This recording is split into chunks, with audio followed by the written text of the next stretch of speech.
कोइनोनिया ये ग्रीक शब्द जिसका अर्थ है संगति, ये दर्शाता है मित्रता, बांटना और सहभागिता को। हमने प्रारंभिक चर्च से पाया है कि कोइनोनिया यानी संगति, इसका परिणाम चर्च की उन्नति होता है और चर्च में और चर्च के द्वारा परमेश्वर की महिमा प्रकट होती है।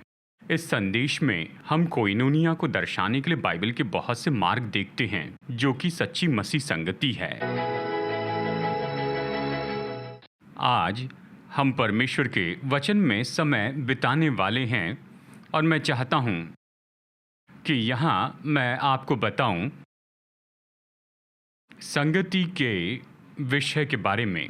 संगति और इसके लिए ग्रीक शब्द है और बहुत से लोग इस शब्द से बहुत ही परिचित है और ये है कोइनोनिया और नए नियम में इसका अर्थ बताया गया संगति। तो आज हम इसी के बारे में चर्चा करेंगे। अब चलिए मैं आपको पृष्ठभूमि बता दूं कि क्यों मैं अभी इस समय इस विषय पर आपको बता रहा हूं। देखिए, पिछले हफ्ते हमने कुछ समय लिया कि हम हमारे आसपास की जो परिस्थितियां हैं उसे पहचानें। ये सच्चाई की यानी केवल पिछले मार्च यानी 2020 से ही नहीं, लेकिन साथ ही पैंडेमिक की ये जो दूसरी वेव है जो हमारे देश में फैल चुकी है, ये लोगों के जीवन पर बहुत ही गंभीर प्रभाव डालती जा रही है। और इस समय जो सेकंड वेव है ये तो बहुत ही बहुत गंभीर है। अगर आप डेटा देखें, नंबर्स देखें, अगर आप वो नंबर्स देखना पसंद भी नहीं करें, लेकिन सच्चाई तो हमारे आसपास हर जगह पर हैं। हमारे परिचित लोग ऐसे बहुतों पर इसका प्रभाव पड़ा है और इसलिए पिछले हफ्ते हमने चर्चा की विश्वास और साहस के बारे में और व्यक्तिगत स्तर पर इस पर जोर दिया कि हम इस समय में आगे बढ़ते जाएं और हम में से हर एक को परमेश्वर पर विश्वास रखना है और हमें अपने मानसिक और भावनात्मक बल बनाए रखना है और परमेश्वर और उसके वचन के द्वारा बल पाना है ताकि हम आगे बढ़ते चले जाएं। इस ऋतु में, समय में हम जानते ये खत्म होगा, ये हमेशा के लिए नहीं रहेगा, कभी न कभी खत्म होगा, लेकिन इसमें से जाना कई बार बहुत ही मुश्किल हो जाता है। हमें विश्वास और साहस के साथ इसमें आगे बढ़ना है। अब उसी के संबंध में एक बहुत ही महत्वपूर्ण बात है और इसलिए आज हम इस पर चर्चा कर रहे हैं। वो तो ये ऐसी सहायता है जो ऐसे समय में हम एक दूसरे के लिए प्रदान करते हैं और यही तो ये मसीही संगति है या विश्वासियों की संगति, तो यहाँ इसी के बारे में है और ये तो ऐसे समय में बहुत ही महत्वपूर्ण है। तो मैं कुछ समय बिताना चाहूँगा, यानी आज कुछ समय हम वचन में से देखेंगे यहाँ कोइनोनिया पर, संगति पर, और यहाँ हम कुछ विचारों को देखेंगे, कुछ सच्चाई को देखेंगे और ये तो हमें प्रोत्साहित करेंगे कि ऐसे समय में एक दूसरे के साथ संगति रखें और हम इसी के बारे में यहाँ कुछ विचार देखेंगे। लेकिन चलिए शुरू करते हैं। प्रेरितों के काम अध्याय 2 से इसे पढ़ते हैं, वचन 42 से वचन 47 तक।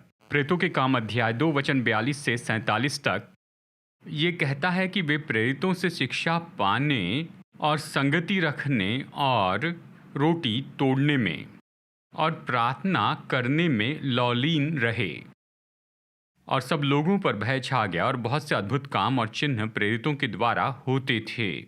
अब सब विश्वास करने वाले इकट्ठे रहते थे और उनकी सब वस्तुएं साझे में थी। वे अपनी अपनी संपत्ति और सामान बेच कर जैसे जिसकी आवश्यकता होती थी बांट दिया करते थे। वे प्रतिदिन एक मन होकर मंदिर में इकट्ठे होते थे और घर घर रोटी तोड़ते हुए आनंद और मन की सीधाई से भोजन किया करते थे और परमेश्वर की स्तुति करते थे और सब लोग उनसे प्रसन्न थे और जो उद्धार पाते थे उनको प्रभु प्रतिदिन उनमें मिला देता था। अब चलिए इसकी पृष्ठभूमि बता दूं और ये तो इसका संदर्भ है, यानी ये तो चर्च की बिल्कुल शुरुआत थी, यानी ये तो पेंटिकॉस्ट के दिन के बाद की बात थी जहाँ चर्च जन्मा था। यानी हम जानते हैं ये तो पेंटिकॉस्ट का ऐसा पर्व था, यानी उस प्रांत के सारे यहूदी यरूशलेम में जमा हुए थे और फिर उस दिन पवित्र आत्मा का सामर्थ्य उंडेला जाना हुआ पतरस ने शुरू का वो संदेश प्रचार किया और 3,000 लोगों ने उद्धार पाया और फिर चर्च का जन्म हुआ। अब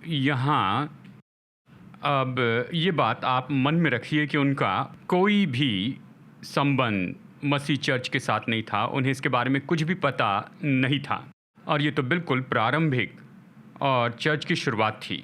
तो फिर उन्होंने क्या किया? उन्होंने संदेश सुना, प्रभु यीशु मसीह पर विश्वास किया, परमेश्वर का आत्मा उंडेला गया तो उन्होंने क्या किया? और ये वचन का भाग बताता है कि उन्होंने क्या किया।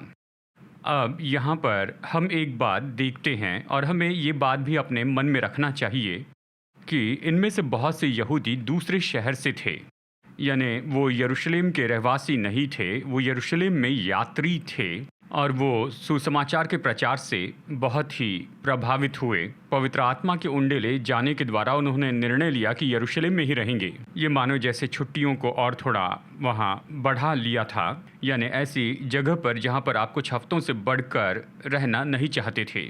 तो यहाँ उन्होंने रुकने का निर्णय लिया, पर वो तो इस तरह से तैयार नहीं थे इस अतिरिक्त समय के लिए जो वो यरूशलेम में रहने वाले थे।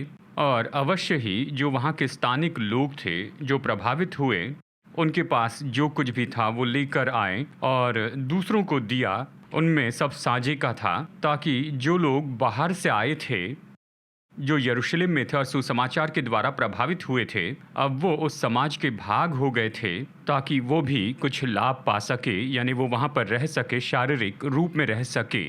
लेकिन यहाँ पर हम इस बात को भी देखते हैं कि जैसे वे प्रेरितों की शिक्षा में निरंतर बने रहें, और ये यहाँ पर कहता है कि वे संगति में थे। तो ये विश्वासी नए विश्वासियों की किसमें अगुवाई की गई? अवश्य ही सबसे पहले वो बैठे और वो शिक्षा सुनने लगे जो प्रेरित उन्हें यीशु के बारे में बता रहे थे। आप कल्पना कर सकते हैं कि वहाँ पर 3,000 से ज़्यादा लोग थे, वो सुन रहे थे, जान रहे थे जो बातें प्रेरित उन्हें बता रहे थे। यानी अवश्य ही प्रेरित उनमें वो सारी बातें निवेश कर रहे होंगे जो सब उन्होंने देखी थी या जो सुनी थी। यीशु के साथ में 3.5 साल रहते हुए उसे उंडेल रहे थे। इन नए विश्वासियों में, यानी वो प्रेरितों की शिक्षा में निरंतर बने रहें। लेकिन साथ ही ये कहता है कि वे संगति में भी बने रहें। यानी ये ग्रीक शब्द है संगति शब्द के लिए, ये आता है ग्रीक शब्द कोइनोनिया से, और यहाँ ये समझा कर बताता है कि ये कोइनोनिया किस बारे में था, उन्होंने कैसे यहाँ पर काम किया कोइनोनिया में। यहाँ पर ये हमें बताता है इस जगह वचन 44 में कि उनका सब कुछ साझे का था। ये साझा शब्द कोइनोस है, मूल शब्द है कोइनोनिया का, यानी उनका सब कुछ साझे का था, वो आपस में उसे बांट लेते थे। और फिर ये बताता है कि कैसे लोगों ने अपनी अपनी वस्तुएं बेची और एक दूसरे की शारीरिक ज़रूरतों को पूरा किया, ताकि रहने की जगह हो, खाने के लिए भोजन हो, भौतिक चीज़ें, क्योंकि उनमें से बहुत से लोग बाहर से आए थे जैसे हमने आपको बताया है। और वो इसी तरह से बने रहे आराधना में और फिर रोटी तोड़ने में, और यहाँ पर हम देखते हैं घर घर में जाने में, और वो इस तरह की संगति में बने रहें और परमेश्वर की सामर्थ का अनुभव किया। तो कोइनोनिया शब्द का सही में क्या अर्थ होता है? हम यहाँ पर कोइनोनिया शब्द के अर्थ को समझना चाहते हैं 3 शब्दों में। पहले ये मित्रता के बारे में कहता है, इसका संबंध रिश्तों से है और लोगों को जानना, संबंध बढ़ाते जाना, कोइनोनिया में ये दृष्टिकोण है। दूसरी बात, हमने बांटना शब्द कहाँ है, इसका अर्थ है यानी मैं मेरे पास से तुम्हें कुछ देता हूँ और जो तुम्हारे पास है उसमें से कुछ मुझे दो। ये बांटना है, यानी मेरे पास जो है उसे मैं लेकर तुम्हें देता हूँ और जो तुम्हारे पास है उसमें से तुम मुझे कुछ देते हो। यानी कोइनोनिया में ये बांटने का दृष्टिकोण है। और फिर कोइनोनिया में इस सहभागिता का भी दृष्टिकोण है। सहभागिता मतलब उसमें सहभागी होना, सहभाग देना, या एक साथ काम करना, या एक साथ मिलकर कुछ करना। यानी ये 3 शब्द हैं जो कोइनोनिया शब्द के अर्थ को बताते हैं, जबकि बाइबल में अक्सर इसके लिए अनुवाद किया गया है संगति, या किंग जेम्स इसे इंग्लिश में कहता है कम्युनियन, इस तरह कुछ जगह पर। लेकिन ये शब्द कोइनोनिया संगति, इसमें 3 महत्वपूर्ण दृष्टिकोण हैं। मित्रता यानी संबंध में आना है, यानी एक दूसरे को बेहतर रूप में जानना है। इसका संबंध बांटने से है, यानी आपस में कुछ वस्तुएं लेना और देना। और इसका संबंध है सहभागिता से, सहकर्मी होना, एक साथ मिलकर काम करना। तो ये प्रारंभिक विश्वासी, इन्होंने यीशु पर विश्वास किया। इनके पास पहले की कोई शिक्षा नहीं थी, जैसे कि आज हम आपको सिखा रहे हैं संगति पर। इनके पास पहले की कोई शिक्षा नहीं थी। यह ऐसा था जो जन्मा था पवित्र आत्मा के चलन और काम के द्वारा, ऐसा कुछ जो कि वहाँ पर होने लग गया था। ऐसा नहीं था जिसकी योजना बनाई कि मैं यरूशलेम में जाऊँगा और संगति करूँगा। इस तरह योजना नहीं बनाई, ये अपने आप हो गया। ये वहाँ पर जन्मा और वहाँ पर बना पवित्र आत्मा के काम से। वो विश्वासी मित्रता बढ़ाने लगे, वो वस्तुएं बांटने लगे, सब कुछ साझे का था और वो एक दूसरे के सहभागी हो गए, एक साथ काम करने लगे। चाहे प्रभु की स्तुति हो या सुसमाचार बांटना हो या फिर घर घर जाना है, एक दूसरे की सेवकाई करनी है, ये उनकी सहभागिता थी, एक साथ काम करते थे। और फिर वही आगे जाकर संगति में बढ़ता चला गया। याद रखिए, ये तो निरंतर होते जा रहा था। यह ऐसा था जो उनमें वहाँ जन्मा था पवित्र आत्मा के द्वारा, जैसे वहाँ पर चर्च का जन्म हुआ वहाँ उस समय में। तो जैसे हम नए नियम के इन भागों में देखते हैं, आप नए नियम में बहुत सी शिक्षा पाएंगे संगति के बारे में कि इसका क्या अर्थ है, और आज हम इसी के बारे में यहाँ पर देखने वाले हैं।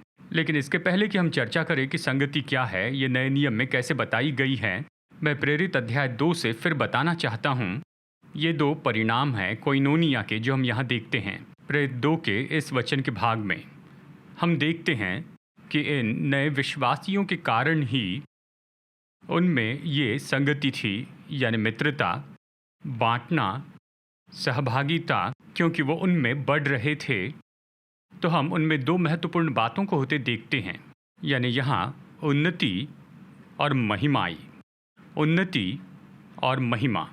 तो हम इस तरह से कह सकते हैं कोइनोनिया, संगति, इसका परिणाम उन्नति और महिमा हुआ। तो चर्च बढ़ता गया। जब विश्वासी इस तरह की संगति में थे और वो इस तरह की मित्रता, बांटना और सहभागिता में थे, तो उन्नति हुई। कहता है कि लोग प्रतिदिन चर्च में जुड़ते चले गए जो उद्धार पा रहे थे, उन्नति हुई। और दूसरी बात हम देखते हैं कि महिमा थी। ये कहता है कि उनके मध्य में महान चिन्ह और अद्भुत काम प्रकट किए जाते थे। बड़े चिन्ह और अद्भुत काम, परमेश्वर की महिमा वहाँ खोल दी गई थी, वहाँ संगति के महत्व को समझने के द्वारा, यानी उन्नति के लिए, चर्च के उन्नति के लिए और परमेश्वर की महिमा खोली जाने के लिए। जब परमेश्वर के लोग सच्ची संगति में होते हैं, यानी मित्रता, बांटना और सहभागिता, जब वो आत्मा के प्रेरणा में और आत्मा के ढांके गई हुई संगति में हैं, कोइनोनिया में, तो वहाँ उन्नति होती है और साथ ही परमेश्वर की महिमा खोली जाती और प्रकट होती है। और इसलिए ये संदेश बहुत महत्वपूर्ण है। यानी जैसे हम संगति में बढ़ना सीखते हैं, तो हम अपेक्षा करते हैं कि मसीह की देह की उन्नति देख सकें और साथ ही परमेश्वर की महिमा का प्रगटीकरण भी। अब जैसे हम संगति के बारे में देख रहे हैं, तो हम अपने संदर्भ में इसे देखते हैं।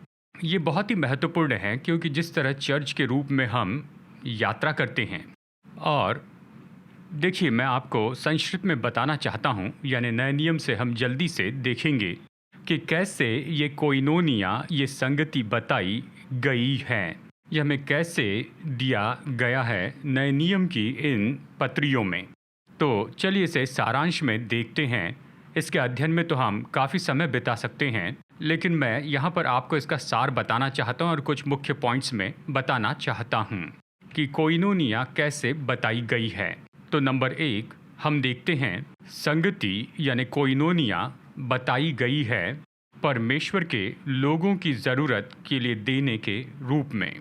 आप इसे पाएंगे 2 कुरिन्थियों अध्याय 8 वचन 3 और 4 में। पौलुस लिखता है, वो कहता है, उनके विषय में मेरी ये गवाही है कि उन्होंने अपनी सामर्थ भर वरन सामर्थ से भी बाहर उन्होंने मन से दिया और इस दान में और पवित्र लोगों की सेवा में भागी होने के अनुग्रह के विषय में हमसे बार बार बहुत विनती की।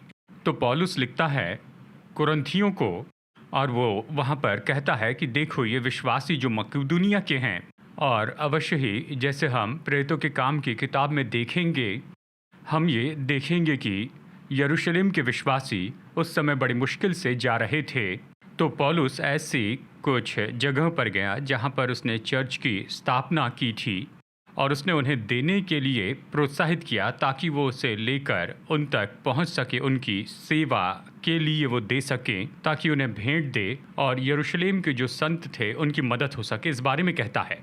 और पौलुस ये कहता है कि ये विश्वासी ये तैयार थे कि हर एक हद तक, यानी उससे भी परे, यानी उन्होंने और भी बढ़कर दिया ताकि वो वहाँ संगति कर सके और वो भागी हो सके यहाँ संतों की सेवा के काम में। तो हम यहाँ पर देखते हैं कि एक तरह से ये संगति, आत्मिक संगति, विश्वासियों की संगति, मसीह संगति बताई गई है कि दूसरे संतों और दूसरे विश्वासियों की सेवा करने के द्वारा बहुत से तरीके से सेवा कर सकते हैं, आर्थिक रूप में सेवा कर सकते हैं।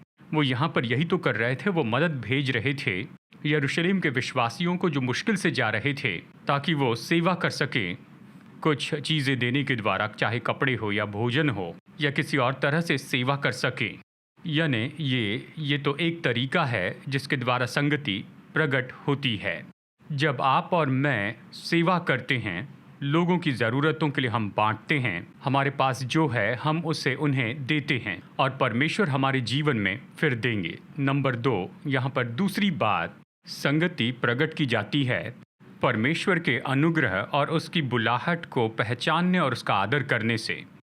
हम इसे गलातियों 2:9 में देख सकते हैं, जहाँ पौलुस कलीसिया के अगुवों को यहाँ पर लिखता है और उनसे कहता है, तो याकूब और कैफा यानी पतरस और यूहन्ना जो कलीसिया के खंभे समझे जाते थे, उन्होंने उस अनुग्रह को जो मुझ पर था जान लिया, मुझको और बरनबास को संगति का दाहिना हाथ दिया, कोइनोनिया, कि हम अन्य जातियों के पास जाएं और वे खतना किए हुओं के पास। तो पौलुस क्या कहता है कि ये अगवे, और फिर उनका नाम बताता है, याकूब, पतरस और यूहन्ना और यरूशलेम के विश्वासी, जब उन्होंने ये जान लिया कि परमेश्वर ने अनुग्रह दिया है बरनबास और पौलुस पर और उनके जीवन पर बुलाहट रखी है, तो उन्होंने संगति का दाहिना हाथ बढ़ाया।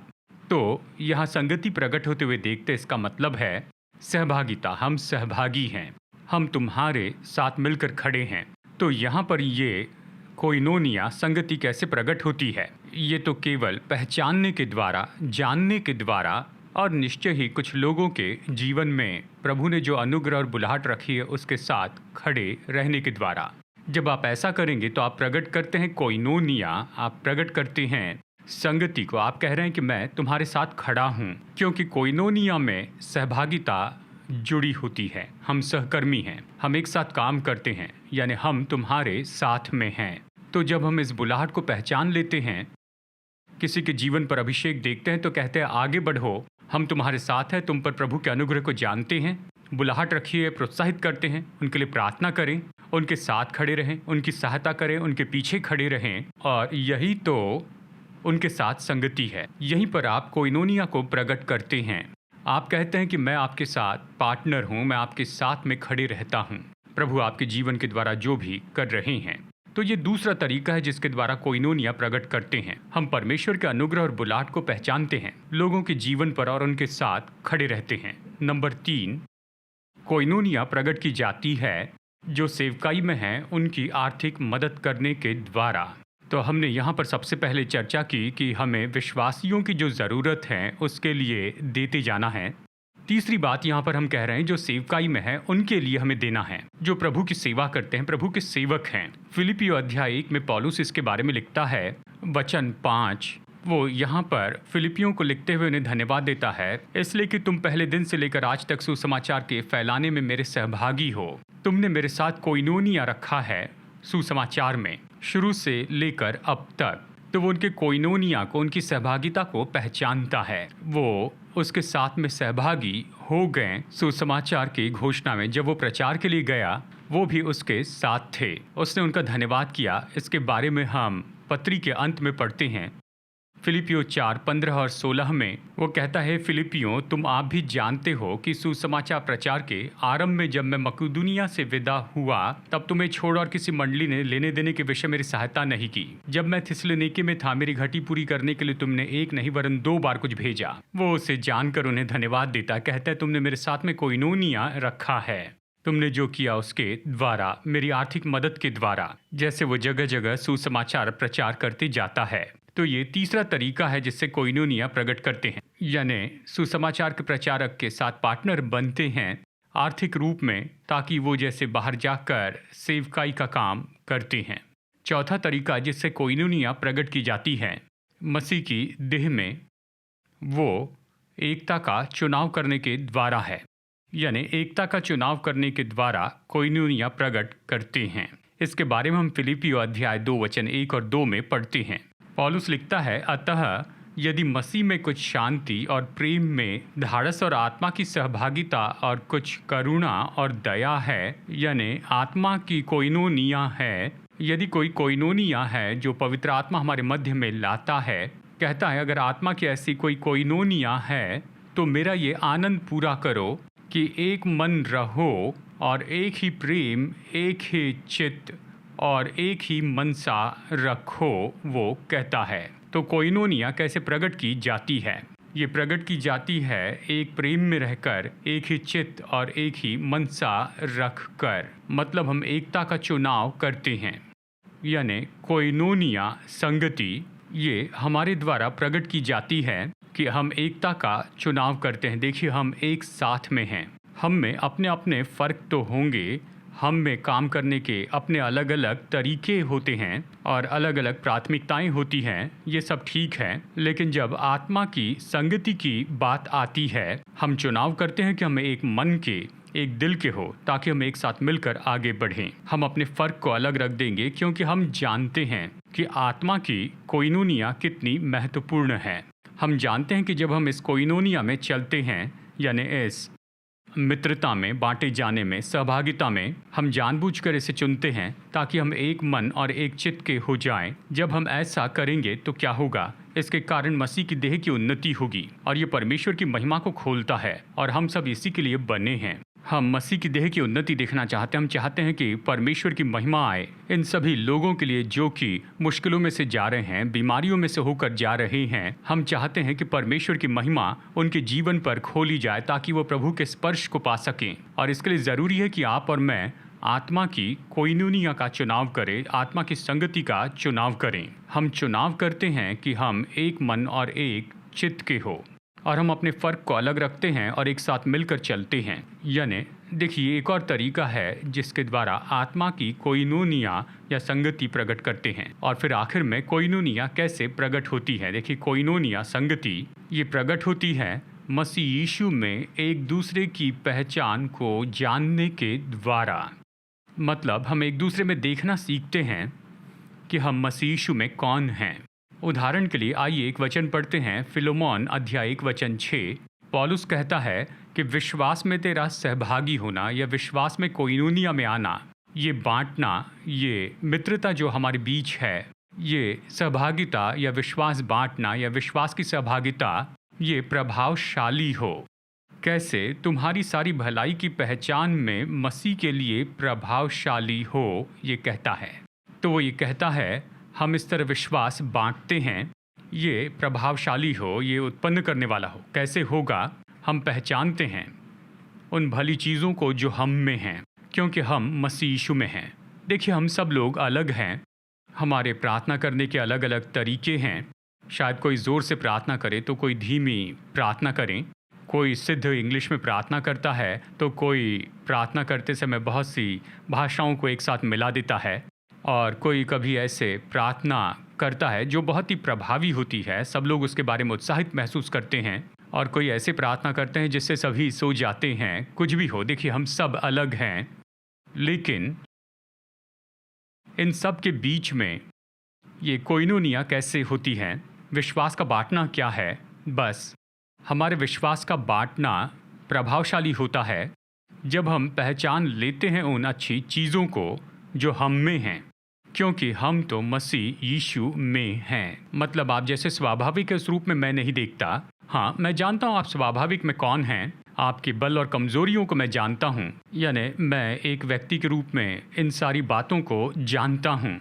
लेकिन मैं ये भी जानता हूँ कि आप मसीह यीशु में कौन हैं, और मैं ये भी जानता हूँ कि परमेश्वर ने मसीह में आपके लिए क्या किया है। जब मैं आपके साथ काम करता हूँ, आपके लिए प्रार्थना करता हूँ, सेवा करता हूँ, तो इस आधार पर नहीं कि आप स्वाभाविक में कौन से व्यक्ति हैं, लेकिन उन अच्छी बातों के आधार पर जो कि मसीह यीशु में आपकी हैं। चलिए एक उदाहरण बताता हूँ, ये शायद छोटा सा उदाहरण हो। कहिए कि कोई हॉस्पिटल में है, कोई विश्वासी हॉस्पिटल में दाखिल है और आपने फ़ोन पर उनके लिए प्रार्थना की। जब आप फ़ोन पर प्रार्थना करते हैं तो उन्हें स्वाभाविक रूप में देखकर प्रार्थना नहीं करते, यानी अगर आप ऐसी प्रार्थना करेंगे तो आप कहेंगे, ओ प्रभु, मुझे पता नहीं इन्होंने कौन से पाप किए हैं और ये क्या है या कौन सी बात है जिसके कारण ये इस तरह की बीमारी में पड़ गए हैं, ये इसके लायक क्यों हो गए। ओ प्रभु, ये तो भयानक पापी होंगे, ये शायद इसी के काबिल होंगे। यानी ये तो स्वाभाविक चीज़ों को देखकर प्रार्थना करना है। लेकिन अगर आप प्रार्थना करेंगे ये जानते हुए कि वो आत्मा में कौन है और मसीह में कौन है, तो कैसी प्रार्थना करेंगे? प्रभु धन्यवाद कि मसीह यीशु में ये यीशु के कोड़े खाने से चंगे हो चुके हैं, मसीह में ये आपके प्रिय हैं और प्रभु आप इनके चंगाई दाता हैं और आप इनके छुड़ाने वाले हैं। यानी आप प्रार्थना करेंगे उन अच्छी चीज़ों के अनुसार जो कि हम में हैं, यहाँ मसीह यीशु में, और वही तो कोइनोनिया है। कोइनोनिया ये तो पहचानना है, ये जान लेना है कि हम मसीह यीशु में कौन है, मसीह यीशु में अपनी पहचान को जान लेना है और उसके आधार पर एक दूसरे से संबंध में आना है। अवश्य ही इसका स्वाभाविक पहलू है और हम इसे जानते हैं, लेकिन हम एक दूसरे से जुड़ जाते हैं अपनी आत्मिक पहचान के आधार पर ही। तो चलिए वचन से देखिए इन 5 बातों को जल्दी से दोहरा दूं कि कोइनोनिया कैसे प्रकट की गई है।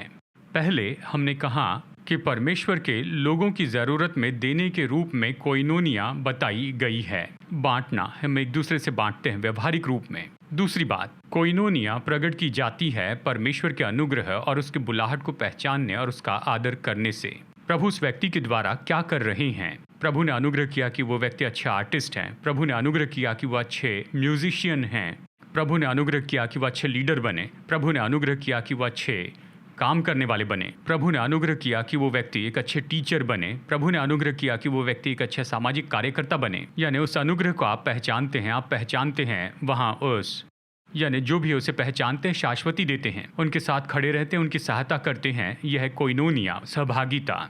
तीसरी बात हमने कहा कोइनोनिया प्रकट की जाती है जो सेवकाई में उनकी आर्थिक मदद करने के द्वारा, यानी सहभागिता और बांटना है।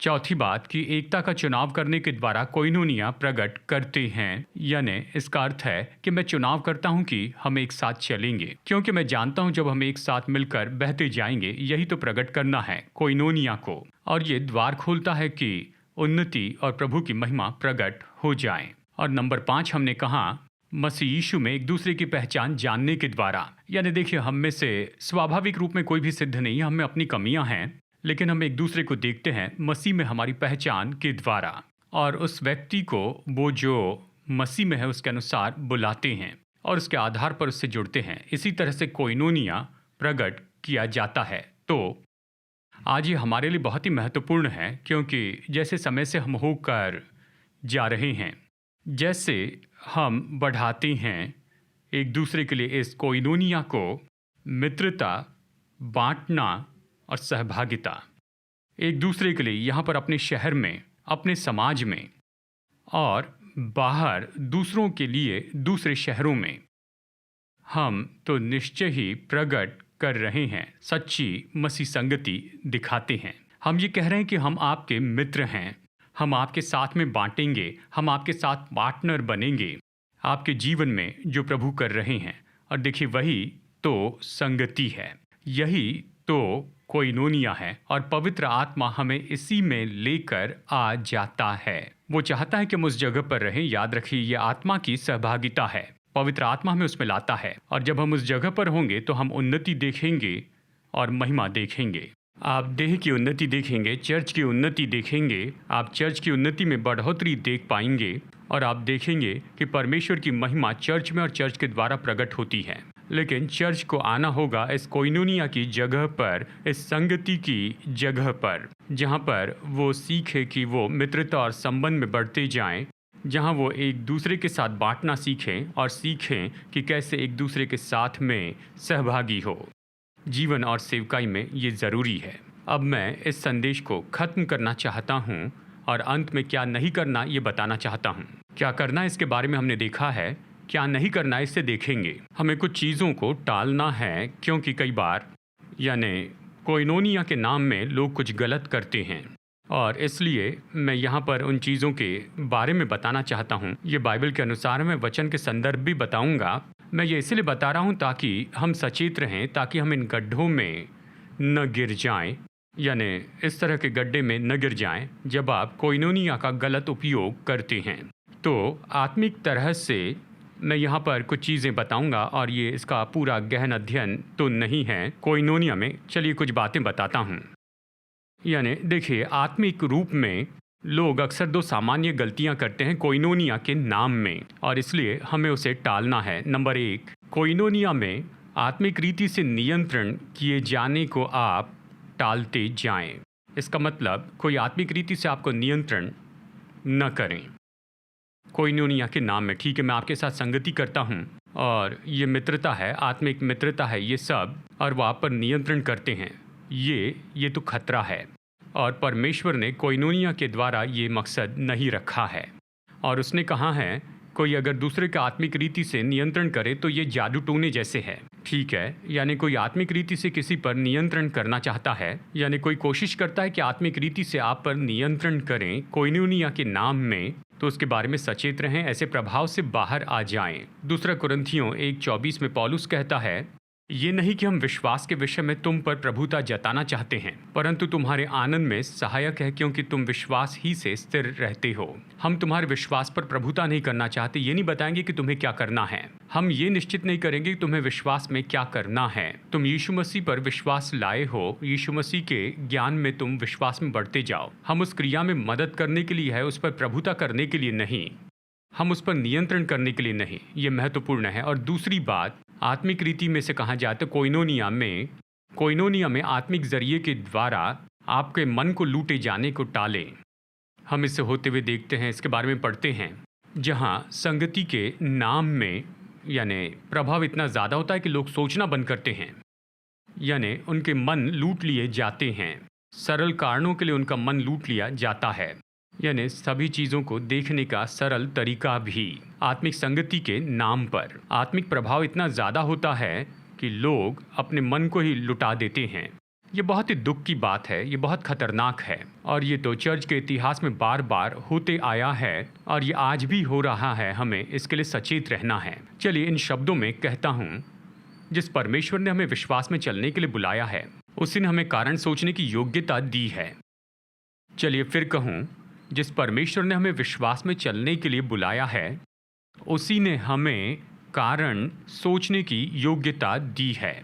इसका मतलब विश्वास में चलने का यह अर्थ नहीं कि दिमाग निकाल कर रख दें। नहीं, विश्वास में चलना तो संतुलन है कि आप सच में अपने दिमाग का उपयोग कर रहे हैं, व्यवहारिक रूप में सोचते हैं, कारण बनाते हैं, क्या सही है क्या गलत है इसे पहचान लेते हैं, और लोग आत्मिक जरिए से जो झूठी वास्तविकता बनाते हैं उसे टालना है।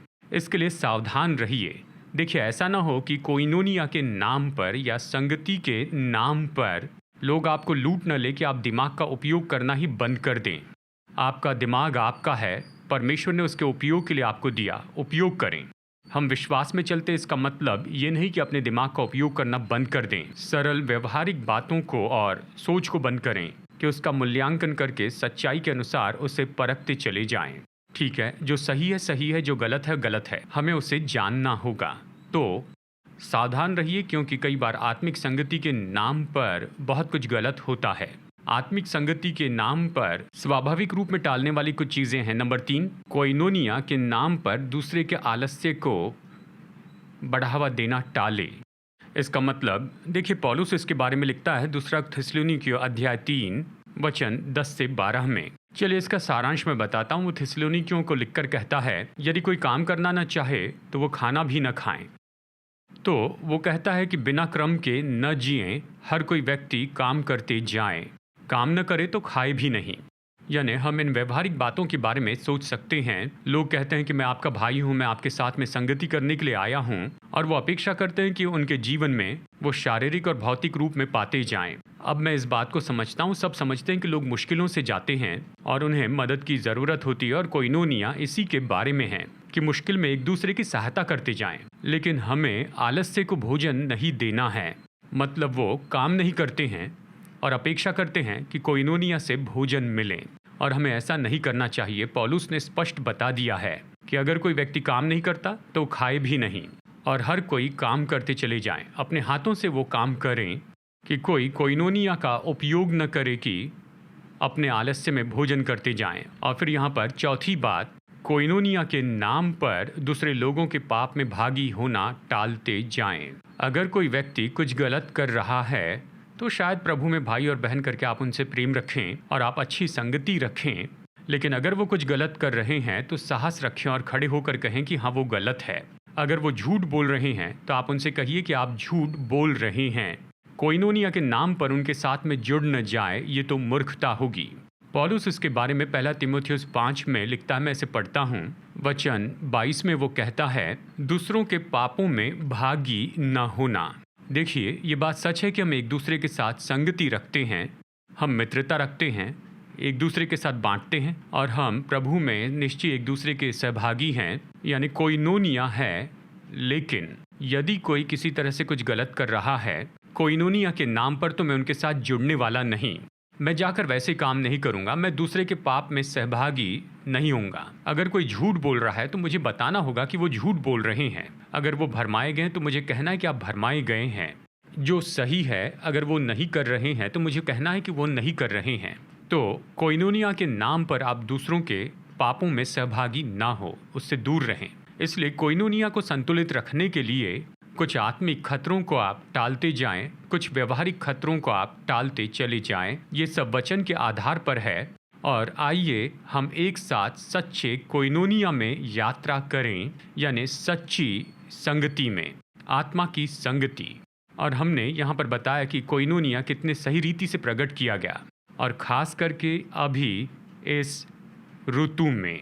आइए हम एक दूसरे के साथ में खड़े रहें। आइए हम प्रकट करें सच्ची मित्रता। सच्चे मित्र के रूप में किसी को थामे रहें, उनकी परवाह और उनकी चिंता दर्शाते जाएं। और दूसरी बात कि आपके पास जो हैं आप दूसरों के साथ उसे बांटते जाएं, और जब भी वो कर सकें वो निश्चय आपको आशीष देंगे। तो कोइनोनिया ये दो तरफा है, आप देते हैं और वो भी आपको देते हैं, एक दूसरे को आशीष देते हैं, बांटते हैं। और तीसरी बात, आप सहभागी होते हैं, एक साथ काम करते हैं, एक साथ खड़े रहते हैं। ये ऐसा ऋतु है क्योंकि हमें एक दूसरे की सबसे ज़्यादा ज़रूरत है। सब कुछ आसान नहीं है, हमारे आसपास सब कुछ चुनौती से भरा है, और कुछ लोगों के जो भी स्रोत थे वो तो बस घटते चले जा रहे हैं। तो कोइनोनिया, यानी जब हम कोइनोनिया में आते हैं, हम उनकी मदद के लिए आते हैं, उनकी सहायता के लिए आते हैं, उनके प्रोत्साहन के लिए आते हैं यहाँ ऐसे समय में। इसीलिए व्यक्तिगत रूप में और चर्च के रूप में आइए हम चलते जाएं ऐसे सच्चे कोइनोनिया में और पवित्र आत्मा की संगति में, जैसे बताया गया है, मित्रता के द्वारा, बांटने के द्वारा, सहभागिता के द्वारा। आइए हम विश्वास से इसे करें और परमेश्वर इसके लिए परिणाम उत्पन्न करेंगे, और इसमें चर्च की उन्नति होगी और परमेश्वर की महिमा प्रकट की जाएगी। प्रेतों के कामों के जैसे, प्रेतों के कामों में हमने इसे प्रकट होते देखा है, ये फिर से होगा।